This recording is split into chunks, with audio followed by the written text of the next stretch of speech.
Olá, tudo bem? Espero que você esteja bem, tenha passado um excelente sábado e iniciado agora, né, uma excelente semana. Vamos estudar um pouquinho mais? Nós estamos estudando sobre o livro de Deuteronômios, né, da Escola Sabatina. Esse é o nosso manual, de estudos. Esse manual ele é trimestral e ele traz temas específicos e durante o trimestre e desenvolve esse tema durante todo esse trimestre. Mas durante as semanas, dia a dia, nós recapitulamos e estudamos, procuramos gravar esses ensinos conforme Deus nos manda para raciocinarmos, pensarmos e sabermos quem somos nós e quem é Ele. Antes de iniciarmos, portanto, vamos fazer uma oração pedindo o poder de Deus. Feche seus olhos, vamos falar com Ele. Pai amado, muito obrigado, porque o Senhor é um Deus bondoso, misericordioso, longânimo, que o Senhor faz justiça até a terceira ou quarta geração, mas faz justiça, Senhor, também até 1000 gerações daqueles que te amam e que te obedecem e que te buscam. Muito obrigado pela promessa do teu Espírito. Abençoe meus irmãos que estão me assistindo, que vão me assistir. Fale a mente deles, como a minha também, para que possamos gravar os teus ensinamentos. Abençoa o Senhor em tudo que eles precisarem, que eles confiem na tua direção, no teu poder, em tudo na vida deles, e dirija-nos, Senhor, até a volta do Senhor Jesus, o teu Filho, nosso Senhor e Salvador. Em nome dele te agradecemos e te pedimos. Amém. Muito bem, como é bom falar com Jesus, com Deus, né? Estamos dando essa semana a lição 3, né? Ali, ó, aliança eterna, aliança eterna. E aqui em Gênesis 17, 7, diz assim: estabelecerei uma aliança entre mim e vocês e a sua descendência no decurso das suas gerações, aliança perpétua para ser o seu Deus e o Deus da sua descendência. Aliança perpétua. Não é uma aliança que passa, uma aliança perpétua para ser o nosso Deus. Deus é um Deus maravilhoso. Ele te escolheu, ele me escolheu. Não escolheu apenas o povo de Israel. O povo de Israel foi um povo escolhido por Deus, não porque eles tinham alguma coisa especial, melhor do que os outros, não. É porque Deus queria, através deles, transmitir o seu amor, transmitir a sua justiça, a sua verdade, transmitir a recuperação do ser humano, o amor dele pelo ser humano para todas as outras nações. Todas. Deus é um Deus justo, longânimo, dá oportunidade para que as pessoas possam buscá-lo e entendê-lo, achá-lo e obedecê-lo, porque ele é o nosso Criador, nós somos suas criaturas. Muito bem. Aqui diz em Apocalipse 14:6, se você puder, busque lá. Vi outro anjo voando pelo meio do céu, tendo um evangelho eterno para pregar aos que habitam na terra e a cada nação, tribo, língua e povo. Apocalipse 14:6. Observe o evangelho eterno, no sentido de que sempre existiu, sempre esteve lá e foi prometido a nós em Cristo Jesus, abre aspas, antes dos tempos eternos. Tito 1:2. Pode ver lá. Tito 1:2, lá no final da Bíblia. Antes dos tempos eternos já tinha sido prometido a salvação através de Cristo Jesus, o evangelho eterno. O evangelho que resgata a humanidade, o evangelho que são as boas novas de salvação em Cristo Jesus. Ele é o evangelho, Jesus é o evangelho. Por quê? Porque ele nos resgata, ele nos leva de volta ao convívio com o Pai, com o Criador, com os anjos. Né? Ele deseja isso. Nós estamos num lapso de tempo, né?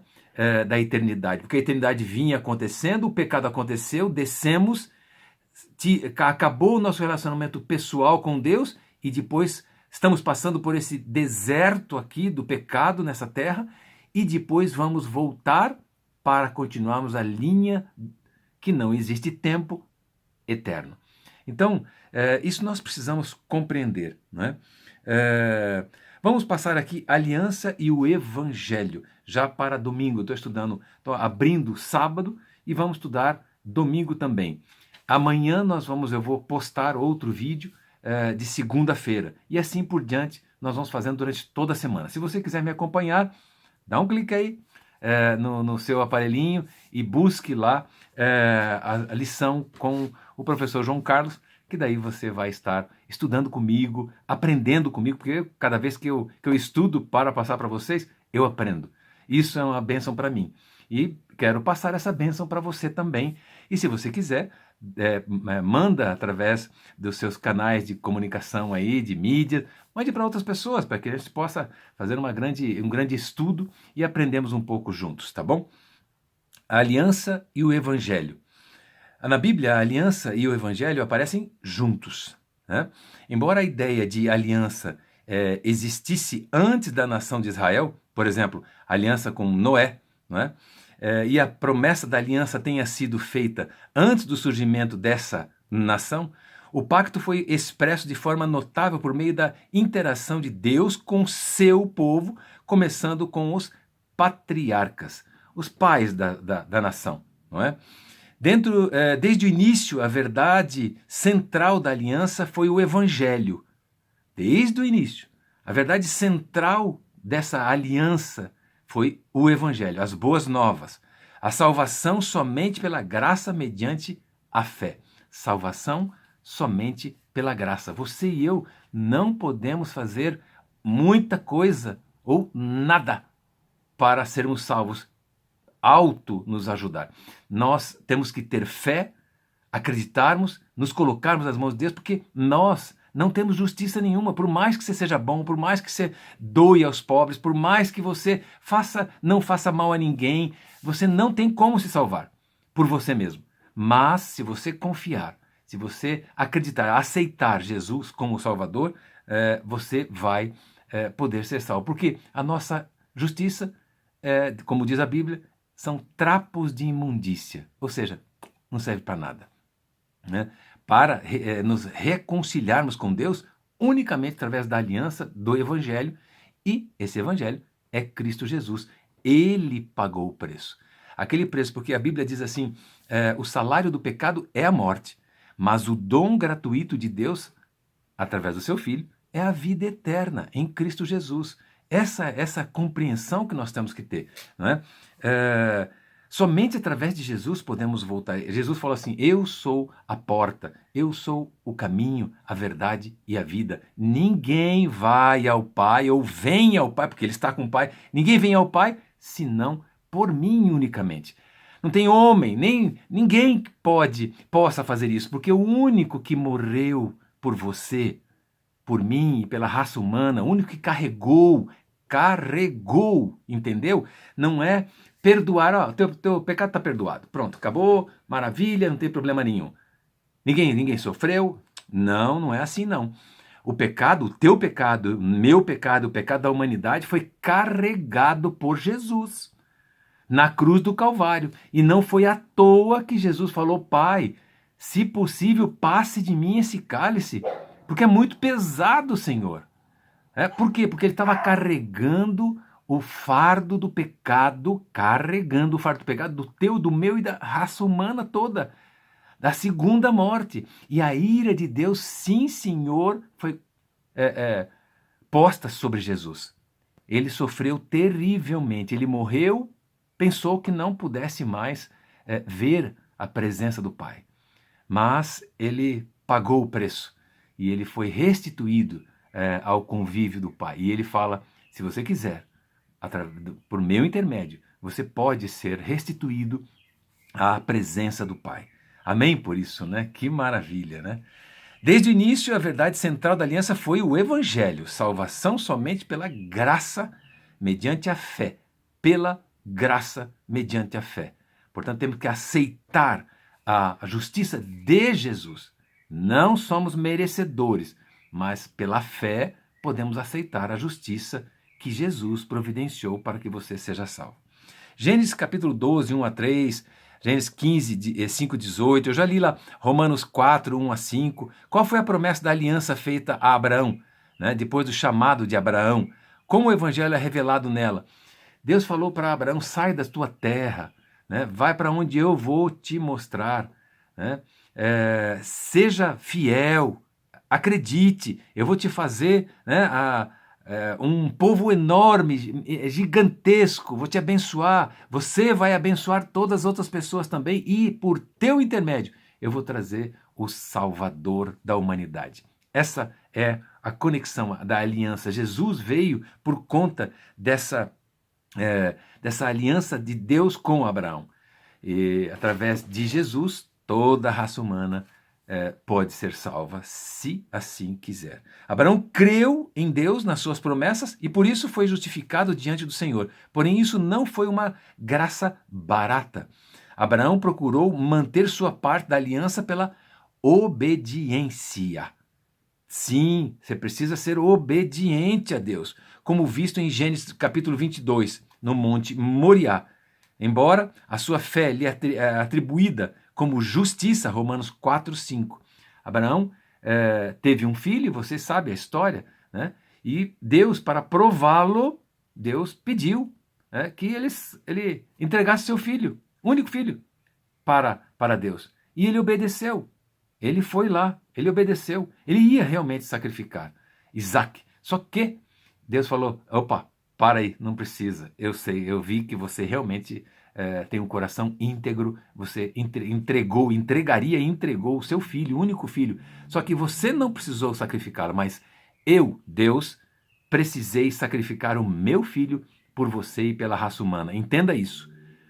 Abraão não precisou, mas porque Deus providenciou um carneirinho ali, um cordeirinho para substituir. Quem foi esse cordeirinho que Deus providenciou para substituir o filho dele, filho de Abraão? Foi Jesus. Jesus, filho de Deus, veio para nos resgatar.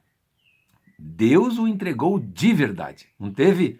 Deus não falou, não poupou o seu único filho para nos salvar. Ele deu o seu filho, sacrificou o seu filho para nos salvar. Que maravilha, que amor incondicional. Esse tema ecoa por toda a Bíblia. Paulo citou em Gálatas 3:6 a passagem sobre a fé de Abraão que lhe foi atribuída para a justiça, Gênesis capítulo 15, verso 6, e que remete à primeira promessa feita ao patriarca sobre todas as nações serem abençoadas nele. Gálatas 3, 8 e 9. As promessas de aliança são feitas a todos os judeus e gentios, os que têm fé, Gálatas 3, 7, e assim são justificados pela fé sem as obras da lei. Vejam, por mais que sejam obrigados, por causa da aliança, a obedecer a lei. Veja, nós obedecemos o nosso pai quando nós o amamos, nossa mãe quando nós a amamos. Obedecemos por quê? Porque sabemos que ela quer o nosso melhor, ela quer nosso sucesso, nosso bem-estar, não é? Ela quer a nossa felicidade. Nós obedecemos. Tá bom, pai, eu vou fazer. Obrigado, mãe, por ter me orientado. Quantas vezes agora, hoje, depois de velho, você fala isso, não é?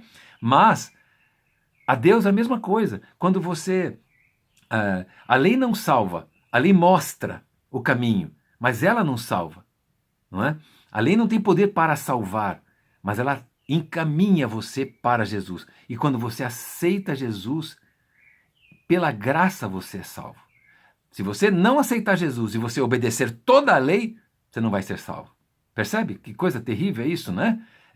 Nós muitas vezes somos legalistas. Paulo fala sobre isso em Romanos. Nós somos legalistas. Queremos obedecer a lei, mas não aceitamos Jesus. Não obedecemos a Jesus. Mas não tem nada a ver. Olha, se você obedece e ama Jesus, automaticamente você precisa obedecer a lei. Jesus fez isso, ele obedeceu integralmente às coisas do Pai. Mesmo quando Jeremias falou sobre a nova aliança, ele o fez no contexto da lei. Diz assim, porque esta é a aliança que farei com a casa de Israel depois daqueles dias, diz o Senhor. Na mente lhes imprimirei as minhas leis. Tá vendo? Também no seu coração as inscreverei, a lei. Eu serei o seu Deus e eles serão o meu povo. Jeremias 31, 33. Se você quiser pegar, refletindo uma linguagem que remonta ao livro de Levíticos. Diz em Levíticos 26, 12, andarei entre vocês e serei o seu Deus e vocês serão o meu povo. Que maravilha é poder saber que Deus está conosco, Deus nos ama, Deus nos dá inteligência, sabedoria para que possamos viver conforme a vontade dEle. Eu oro para que você e toda a tua família possam estar pensando, meditando nas coisas verdadeiramente de Deus. Nós estamos num mundo tão difícil, nós estamos num mundo de pecado, nós estamos num mundo onde nós erramos, constantemente erramos, ultrapassamos as barreiras, mas Deus fala, olha meu filho, eu sei o que você está passando, posso te perdoar, posso te limpar, posso te dar poder, posso te trazer tranquilidade e paz, né? Tão somente se você acreditar, ter fé e entender aquilo que eu desejo para você. Você é um povo separado, eu quero que você seja separado. Povo santo é um povo separado para Deus, para testemunhar ao mundo a salvação trazida por Deus através de Cristo Jesus. Grande abraço, até amanhã. Um beijo a vocês.